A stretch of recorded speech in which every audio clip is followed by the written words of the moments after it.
You're tuned in to Getting to the Root of It, focusing on healing and letting go of the wounds of addiction and other unresolved traumas of the past. Your breakthrough begins with you. Are you ready to change your life? Stay tuned as your host, expert therapist, personal development coach, and spiritual cheerleader, Natashah Khan, inspires you to live the life you were destined to live.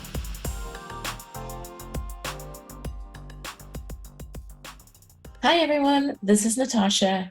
This episode of Getting to the Root of It is sponsored by Holistic Evolution Coaching. Miss Danaysi Castaneda is a life coach and provides energy healing through guided meditation and Reiki. For more information and how to reach Miss Castaneda, you can reach out to her at danaysi.com. That's DANAYSI.com.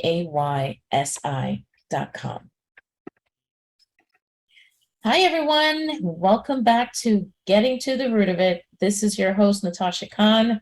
Thank you guys for tuning in today. I have for you yet another special guest, and I cannot wait to introduce her. Before I give you her name and all the things that she's been doing, I want to tell you a little bit about how we met. And this guest, we only met maybe just about a couple of weeks ago, where she had crossed paths with my oldest daughter, Isabella, and my daughter was struggling with some anxiety and some fear and struggling with just, life, right? And where she's heading in life. And when she met my special guest decided to do a Reiki session with her, that within the first hour and a half of their meeting and this Reiki session, my daughter just, there was a light that came on inside of my daughter that I hadn't seen in months. I was so excited. I was so relieved, of what this woman had done with my daughter in such a short space of time, that I wanted to bring her on the show so that she can tell you guys a little bit more about what she does. She offers a level of healing that is very different than your traditional healing through psychotherapy or cognitive behavioral therapy. So I would like to introduce Miss Danaysi Castaneda.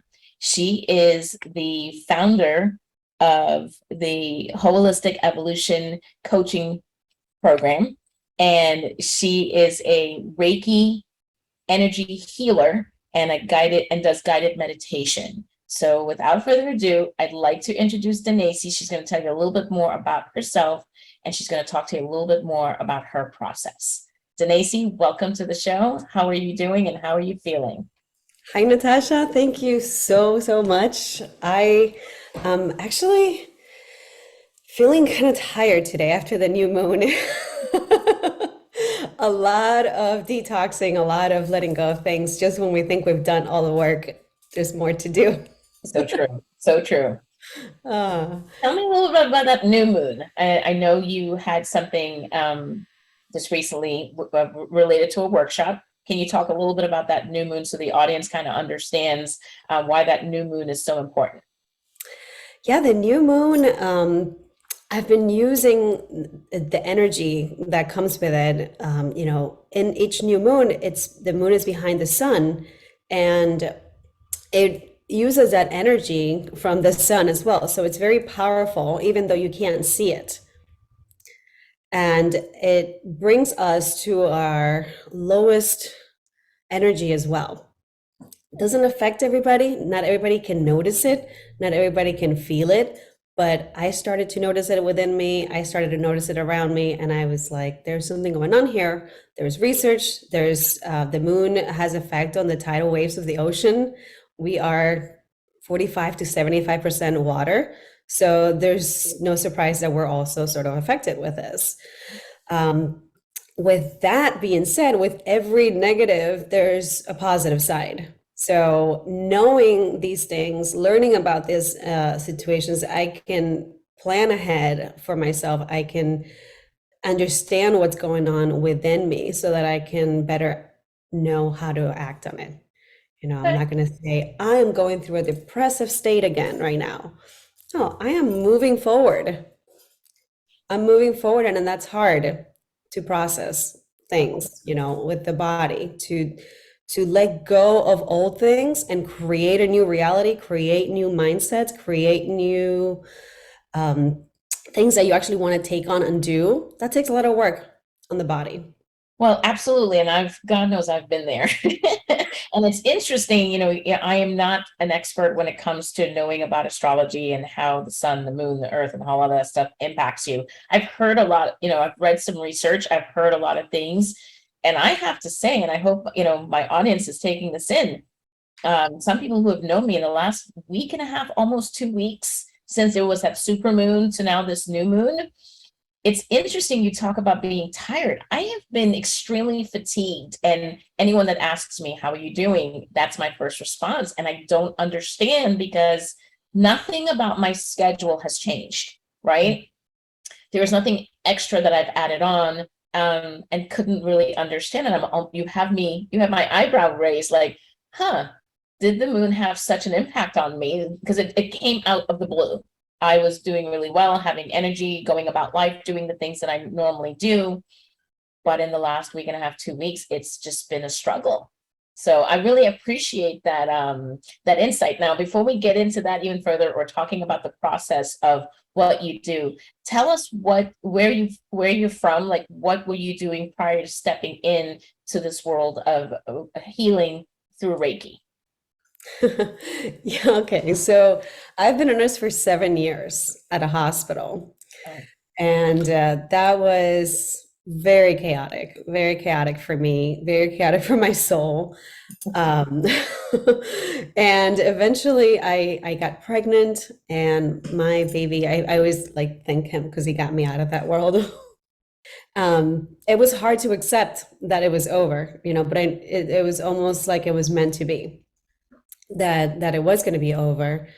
But yeah, getting pregnant and having a baby, I was terrified of going back to the hospital, being detached from my son, having to breastfeed. I didn't really have time at the hospital to really speak up. That was not something that I used to, and I'm good at speaking up for myself, but when no one's listening and no one's doing anything about it, it gets very frustrating. And I think that's a lot of how my life became. It was just a mirror of me trying to speak my truth and people not listening, and me not being able to do anything about it, and me not removing myself from the environment, or not making changes. And it felt like it was everyone around me, especially when I had my baby. So that really, I was not going to have it anymore. I was not going to have it anymore. And physicians, doctors, they wouldn't find anything wrong with me. A psychiatrist actually diagnosed me within 15 minutes of not even talking to me, but reading the chart that I wrote things down on. And then we spoke for an hour after that, and I felt like it was an ego thing that she wouldn't take it back. Yeah. But she was gung-ho about that diagnosis without anything. Without any further information or any further information. Yeah. And that was really the end of it. That was really like, I just couldn't take it anymore. At that point, I wanted a divorce. And she was basically telling me to take pills to save my marriage. So it was just, nobody was listening to me. Nobody was listening to what I wanted, what I needed, which I think is common, right? I think we live in a world, in a society, and you hear more and more people realize they go to the doctor for anything, and the first immediate response from a physician, someone in the medical practice, is, let's give you medicine for that, right? Let's take a pill for that. And listen, for my viewers out there and listeners out there, I'm not opposed to medication, right? Neither am I. I do think it's a little unfair to not have all of the information, to not do a thorough assessment and really, get a full history before that being, like, it can be an option, but I don't think it should be a first option. Would you agree? 100%. There's so much more to it. And, and I really believe medication can be useful if it's needed. And for short term, a lot of us don't even need to be on medications chronically, just like diseases don't need to be chronic either. Very So, true. so that's a lot of what got me into this field. I found a course for nurses, and for nurses that was like godsend, to become a coach, a transformative nurse coach. And I had heard it in my mind before they actually presented it to me. So it was something that was coming in my future, and it was part of my path. So I jumped right on it. Like, it wasn't even a question when it happened. I was like, yep, that's it. And 7 months of really intense work. I became a coach after that, and I became a whole new person. I did a lot of things to change up my life and figure out what it was that I was going through and how can I fix myself, because nobody else was really helping. And in that, I learned that there was really not a whole lot to fix. There's no fixing us. We're fine just the way that we are. I always say perfectly imperfect, right? Absolutely. There's always growth moving forward, but fixing maybe the mindsets, maybe the way that we feel our emotions, maybe the way that we see our reality, that we can fix. But ourselves, we can actually heal from within by doing all of those I'm things. a big believer that there's power in what we say, right? Oh, So yes. would you agree that, when I think we hear the word fix, it equals to there's something wrong with me, or there's something broken in me, right? And Yes. depending upon how I see or define the word fix, it could have a negative impact on me, because now I have this negative perspective that there's something wrong with me. I need to, I'm broken. I'm not fixable, right? So I try to encourage my clients to remove that word, like you said.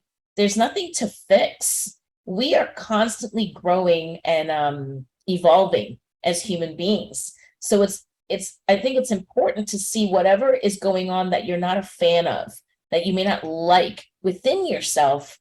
It's time for me to grow. It's time for me to move on and not necessarily fix. Would you agree with that? Disagree with that? 100%. 100%. There's things that we like at one time in our lives, and then we grow out of it, and that's okay. But it's hard to accept that. Just like it was hard for me to accept that my marriage was over.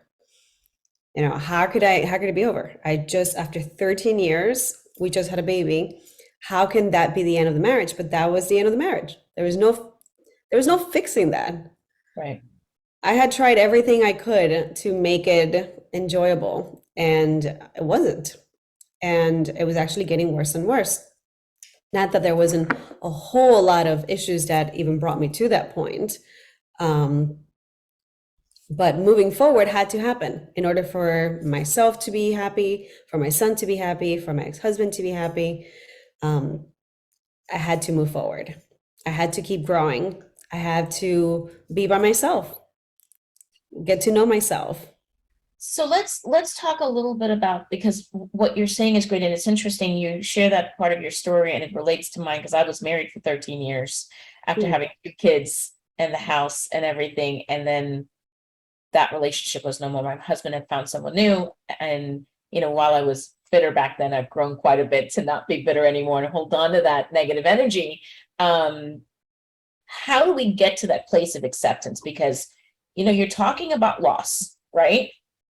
Whether that relationship, whether we wanted it to end or we needed it to end, at the end of the day, it's still a loss. And we are living currently in a world where loss is all around us, whether you have lost a friend, whether you have lost, your fur baby, whether you have lost a relationship. Most oftentimes we've lost ourselves. So how do we transition? And through what you do, how do I go from this place of feeling lost and getting to that place that you're talking about, which sounds like acceptance? Yeah, that's a really good question. That's a lot of the pain that we can go through too, and get into that acceptance, because we go through that denial first. Mm-hmm. But that's one thing that through coaching, I've learned that we get to peel the onion, which you do in therapy as well, and any modality that you get to know yourself. But with coaching, we are able to really speak what it is that we want out of life.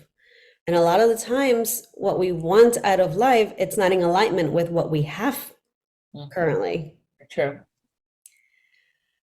So if that's the case, realizing what it is that we want. So deconstructing the things that we should be doing, that we should, where we should be in life, where we want to be is important. And a lot of the times too, what we have, we can do something with it. We can do something where we're at that present moment with what we have. Because my marriage ended, but now we have an amazing co-parenting relationship where my son, who is really high energy and very, very smart, gets to learn all kinds of things from his dad's side of the family, my side of the family. He has more of an intimate relationship with each one of us. So what was happening to me was happening for me. Amen. So it's hard to accept that a lot of the times when it's happening. It's hard to tell people, how is this happening for you when they're suffering through it? But after you deal with it and you get past it, you kind of see why it was happening for you. See the lesson in it, right? Or you see not just looking at the bad parts of it, but with everything, there's also good parts, right? There's something to gain, even though we've lost in certain in certain places. How does your Reiki, how does the energy healing, how does the guided meditation, with what you do today, how are you able to, and if you're not able to, it's okay, I might be asking a difficult question. Is there a way to kind of maybe share a little bit of sort of your process, like maybe a little step by step of how we get that person to move from, you started talking about that we need to take a look at what we have versus less of what we've lost, right? Yeah. What other suggestions do you have for someone who has suffered loss? What's another step that they can take in that to be able to start shifting that mind and shifting the perspective that this is just a bad thing that has happened? Yeah, great question, Natasha. So one of my favorite things that really started this whole process for me was meditation. Okay. I lived constantly in the past or in the future. And with meditation, I was able to be present. And I was able to get in my mind in ways that were fascinating to me, because I describe it as being able to open up my file cabinet and ask it exactly what I wanted, and it would just pop up. I didn't have to think about it because I was in a state of present, and it would just give me what I wanted. So if I ask myself a question, it just pops up. And that's what meditation does. It brings you to the present moment so that you're not so far into the past of what happened and not so far into the future, but you're presently. And in that presence, you can really tune into your body and where these sensations are coming from, where these feelings are being stored. Breathe through them. We store a lot of trauma in our body. We store a lot of emotions. We suppress a lot of ourselves. And the thoughts, the ideas that we have, we suppress them all. We kind of shove them in there and depress them all the way in and create just so many layers on top of that. And underneath all of that, it's, the things of who we are and the things that we want. So getting to the bottom of that really brings us to the present moment where we can deal with what happened, not forget it. It's not like we're going to ignore that happened. There's going to be pain, but we can deal with that pain. We can move past that pain by allowing it to be processed, not just stored somewhere in the body, which is something that Reiki is really, really wonderful in helping with, is to move that energy through the body, which is why you'll notice instant changes when you're done with Reiki, because there's so much energy that got moved around, and there's still a lot of detoxing after that that goes on for weeks, for days. Same thing with meditation. So it just depends on how deep you want to get into it and what you're trying to attain with it. With meditation, it's a daily practice that we can all do. We all have it at our fingertips every single day. I've heard a lot of people say, and even for myself, I am very blessed that I've finally had the patience or maintained the patience to do meditation today. And it's an amazing tool, and it's an amazing experience. But when I first got sober, meditation was difficult for me, because you talk about that trauma being suppressed, and it almost posed as a barrier to me really being able to clear my mind. Any tips or tools for those out there that say, look, I've tried this meditation thing and it hasn't worked for me. It's really frustrating. I can't sit long enough before my mind wanders away or I'm thinking about something else. Any quick tips are out there to kind of help that beginner learn on how to be patient with the meditation process? Absolutely. The first tip that comes to mind is Reiki. Okay. Because that would be able to move a lot of that around. There's also breath work that can be done. There's a lot of breath work that can help move that around the body as well. So it just depends on what your preference is, what you want to try. Guided meditation is so different than just sitting there and meditating by yourself, because you're being guided into what you are going to think, how your mind is happening, how you can handle your thoughts, and how to really be able to sit still. So someone that can guide you through the meditation can help you move past that discomfort of, am I really doing this by myself? Am I really going to look at my shadow and everything that I've been suppressing and all the trauma that I've been holding in by myself? That was super difficult for me to do. It was almost like an exercise, like pushing through an exercise where you had to push yourself to sit still and actually be with yourself. So when someone else guides you to it, there's just a different approach and an outcome that can come from that. So guided meditation. Okay, so we're going to start, guys. You're hearing it here first from Danaysi. If you are struggling with meditation, try to be patient with it, stick through it, start with a guided meditation. Another option you said was breath work, and there was one more.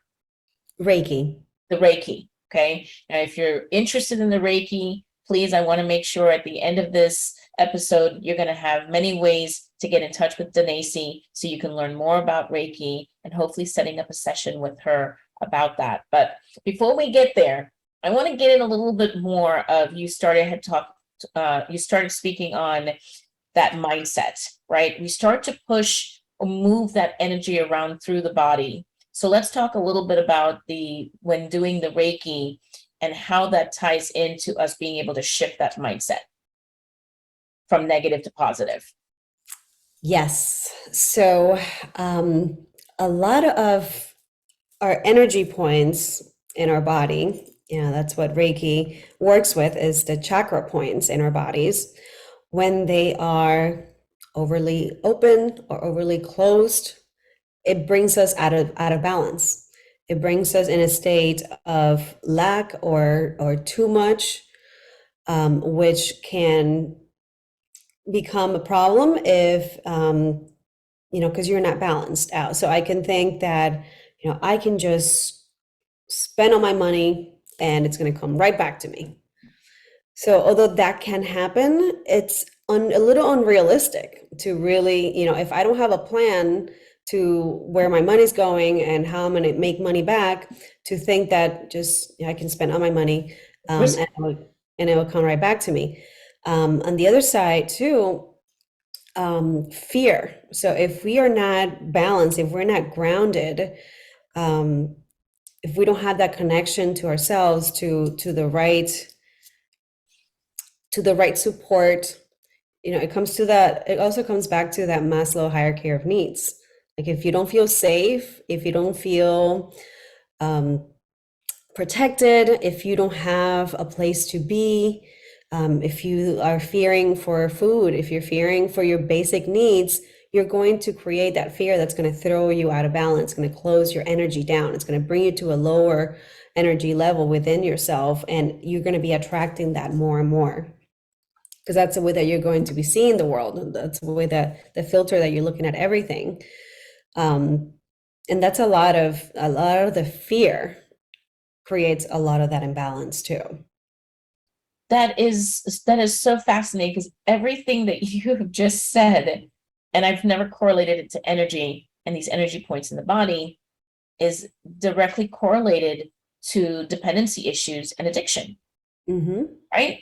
The Yes. underlying issue behind any dependency issue that someone struggles with has a lot to do with fear, and that fear of being controlled, that fear of, I'm powerless, right?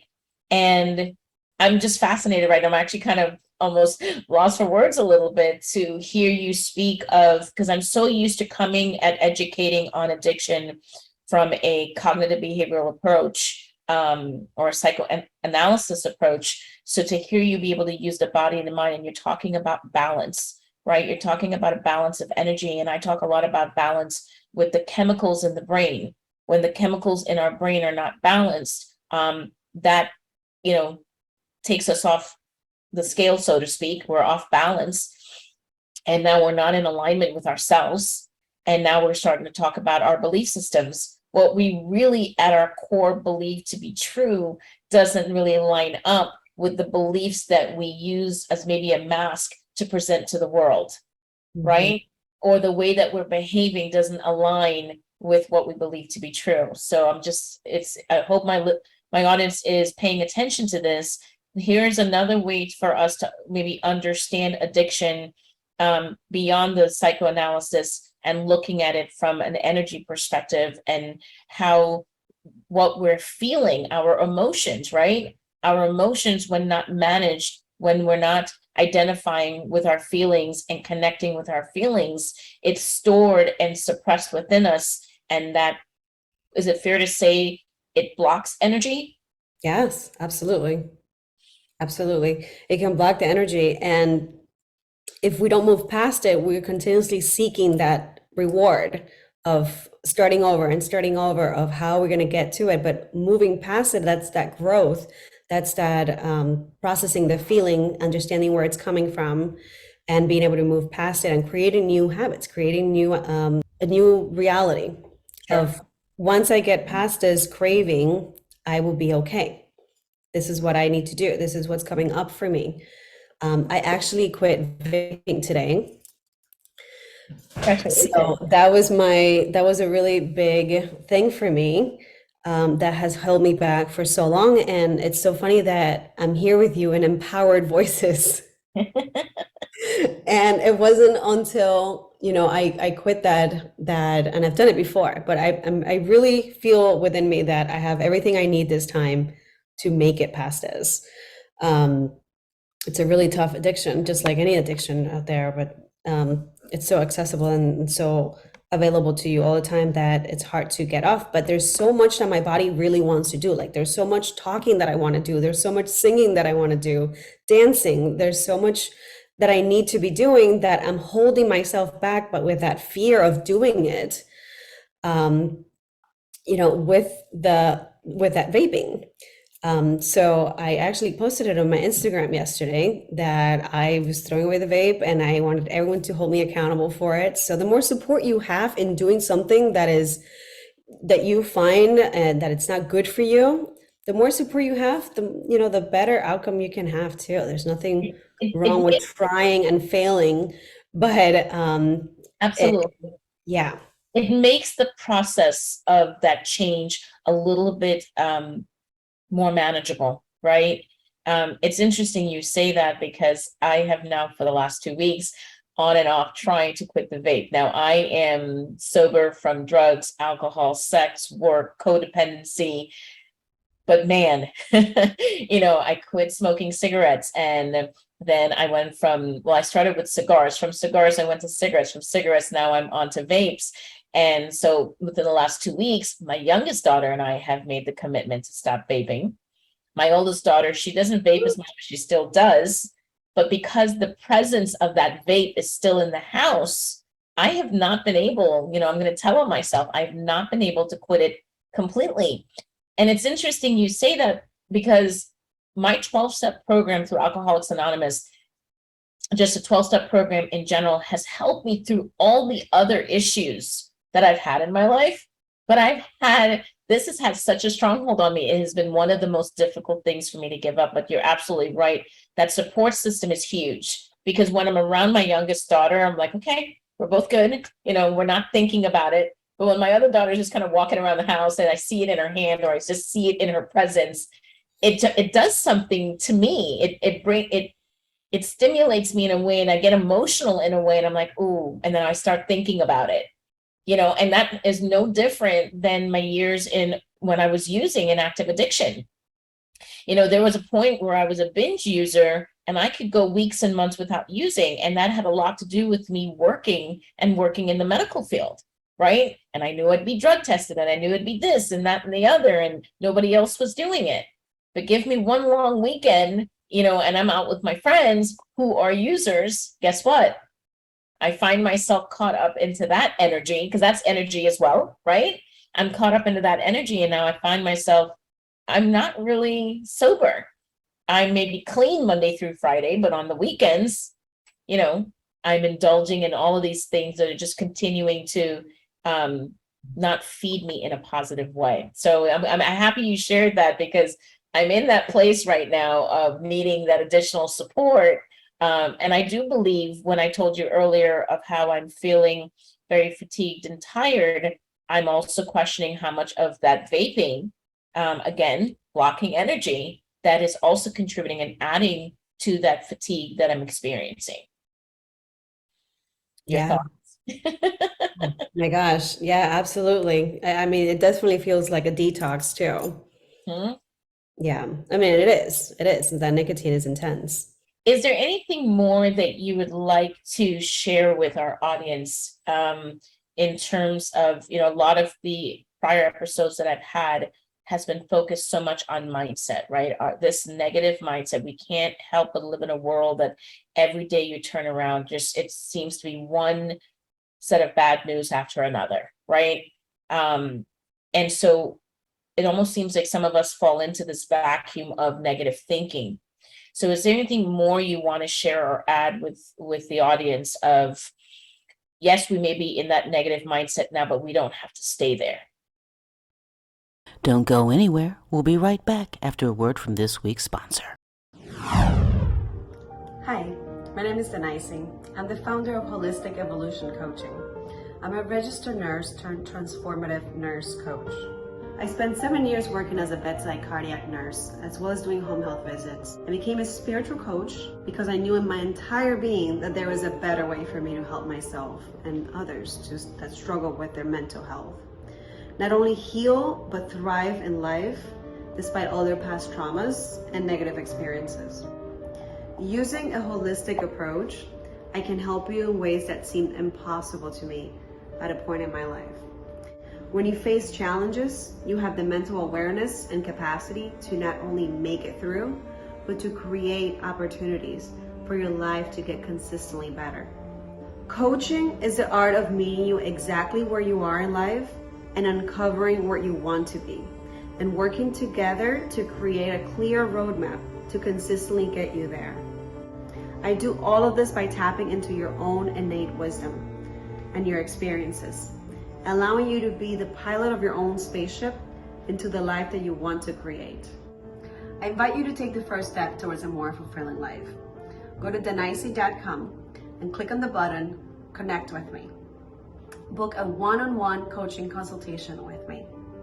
I cannot wait for you to experience these powerful conversations that will forever change your life.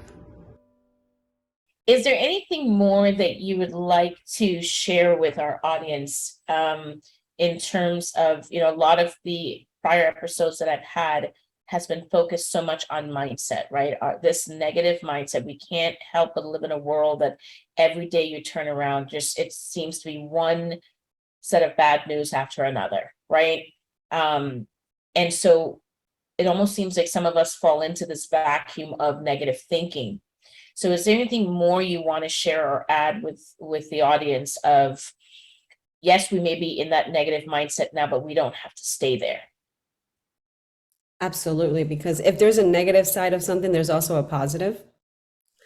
And being in that negative mindset too has a lot to do with our energy levels. So what are we not doing to bring ourselves to a more positive energy level? Exercising, our diets, the people that we hang around with, the things that we know we need to be doing for ourselves and we're not doing. Simple things, the simple bare necessity things that give us energy to be able to shift those ideas, to be able to shift those mindsets. Getting out, getting some sun, even just for a few minutes, just being outside, just saying hello to people, just being, just smiling for no reason, even if things are really bad. Just trying to be different, to be positive. According to our, depending on our energy level, can be hard or it can be really easy. Sure. So are we feeding our mind the right thoughts, first of all? Are we feeding ourselves the right food? Are we feeding ourselves the right energy around us and inside of us? And are we exercising? Are we moving our bodies? Are we doing things that we like? What pleasures are we bringing into our life ourselves that nobody else has to be doing for us? What can we be doing for ourselves on a daily basis that we're not doing? So that's a really great point. So for a lot of my listeners and for a lot of the clients that I've worked with when teaching on addiction, exactly what you've shared, what that does in trying to do something positive, whether even if it's a simple, when you talk about exercise, we're not talking about anything extreme necessarily, right? We're talking about just getting outside and just going for a simple walk, right? A simple walk, anything that moves your body, anything that moves it in any way. Right. So what it does is all those different things that you've mentioned through what I'm consuming in my diet and exercising, also learning on how to de-stress and how to relax, right? Exercising, that self-care. What that does is it ignites the pleasure center of the brain within the amygdala that the brain will now begin to produce adrenaline. It will produce dopamine. It will produce serotonin. And I know we all know that through many studies and research out there, dopamine and serotonin is sort of the happy drug, right? You get that burst of dopamine and serotonin and you feel alive and you feel awake. So I really do appreciate your message of keeping it holistic, right? Going back, I love when you said going back to the basics, because ironically, so many of us are so busy in our lives and so consumed by so many different things out there that we don't realize that a simple walk outside, a simple hello to a person, a simple smile to a person, what I'm putting into my body are basic things, and it will meet basic needs. Yeah. We are so focused or hyper focused on what's external of us, what's going on in the world, and it's so fast paced and we're so busy and we got to do this and we got to do that, and we're not, like you said, we're not paying attention to what we have. We're more focused on more. How can I achieve more? And I'm going to be a little bit transparent and share with you that as we're talking and I'm getting a lot more is being revealed to me in these last week and a half, 2 weeks, where I told you I was feeling fatigued and not feeling well, or not being at my best. My focus has been about doing more. I'm in the field of healing like you are and working with helping others. And sometimes I lose sight of the fact that I need to help myself or that I need to rely on my higher power. I need to rely on my mentors or my sober support system to be able to help rejuvenate me. A lot of times I get so caught up in helping other people, I lose sight of the fact like, hey, when have you done something for yourself? How are you with your own diet? How am I doing with my own form of exercise? And I'm going to be very honest with my audience. In the last week and a half, as you and I are speaking now, I have not been good at it. I really haven't. And so that helps me understand even more that I've been out of balance in the last week and a half, not just for one thing. It's a multitude of things that I have not been doing, that has sort of kicked me off the scale, so to speak. So I'm so excited to get all of this information. I'm literally learning as you're talking and sharing this information. I'm learning so much, and I can't wait for my first Reiki session with you. So any other last minute tips or ideas or things you want the world to know? For everyone listening out there, Danaysi is just an amazing and beautiful spirit. She is so talented and knowledgeable, and I can't wait for you guys to be able to experience her one-on-one. So before I give them a way on how they can get in touch with you, Danaysi, anything else you want the world to know? Well, you mentioned so many good things just now about focusing on the world outside of us when we should be focusing on the world inside of us. And two of the things that come up for me is that we don't really learn to take care of ourselves. So when we are confronted with that, we try to avoid it with everything that we can. And that distraction goes outwards. And the good thing is that the world outside of us still becomes the world inside of us. So we can see what's going on within by the projection of everything that's happening outside of us and get sort of a roadmap of what it is that we need to be doing, kind of some self tips on awareness, consciousness. Okay, where am I right now? So if something continues to come up for you over and over and over, stop avoiding it. You might want to pay attention to it. I want to pay attention to it. I hear you.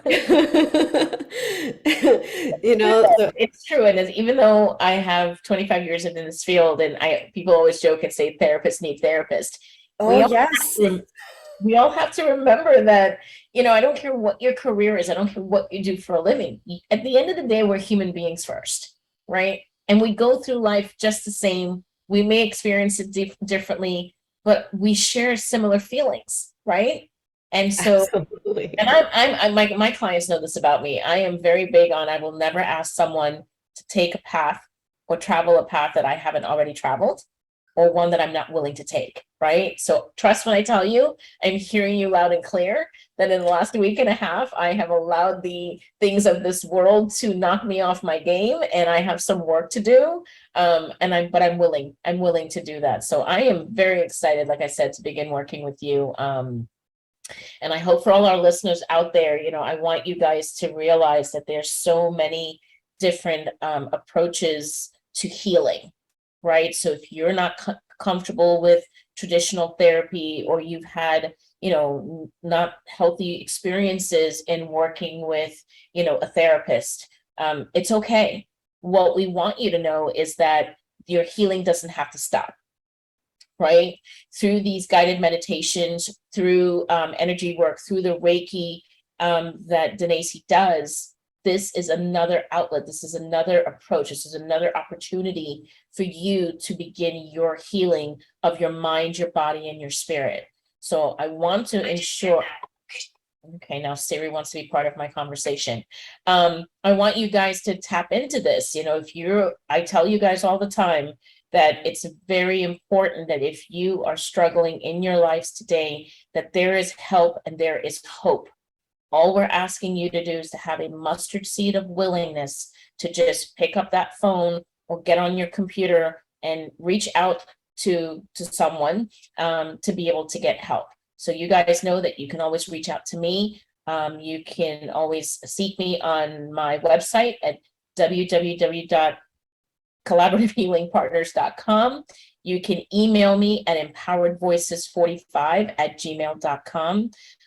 And what I'll do is I'm going to have Danaysi give you her contact information as a way to get a hold of her. So maybe we can continue this conversation on a one-on-one, and how maybe Danaysi can help you through whatever it is that you may be struggling with today.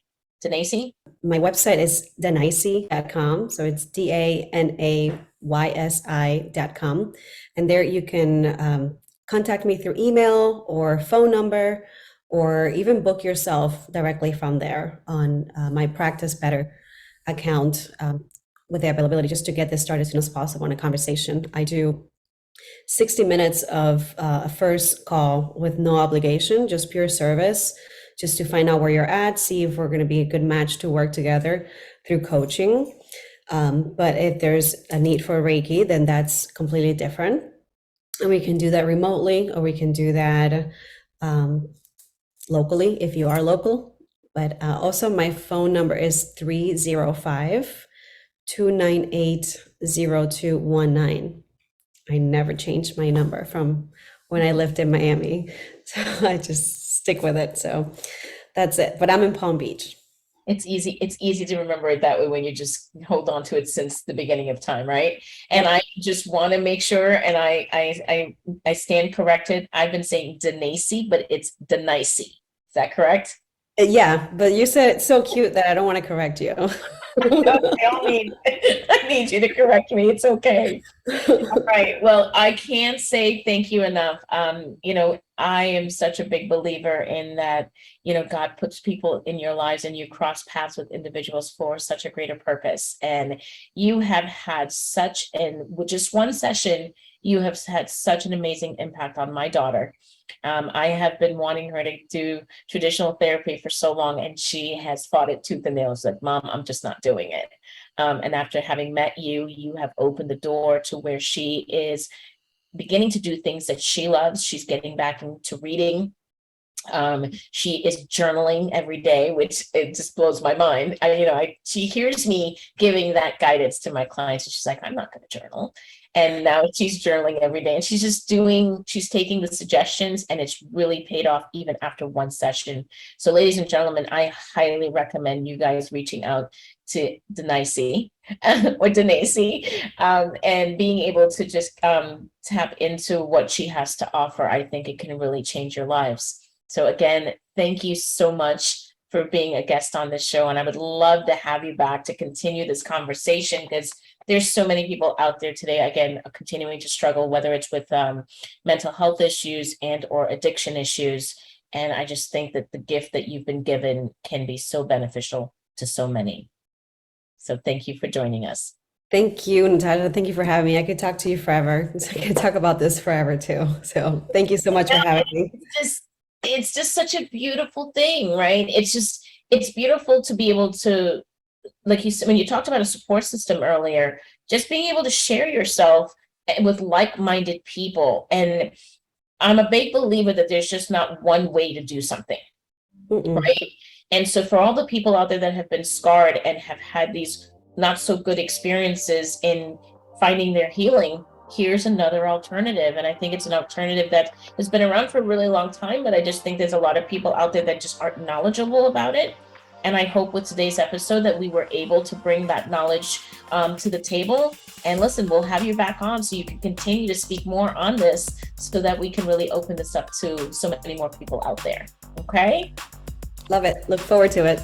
All right. Thank you so much. You're so welcome. Thank you. Bye. You're welcome. Bye.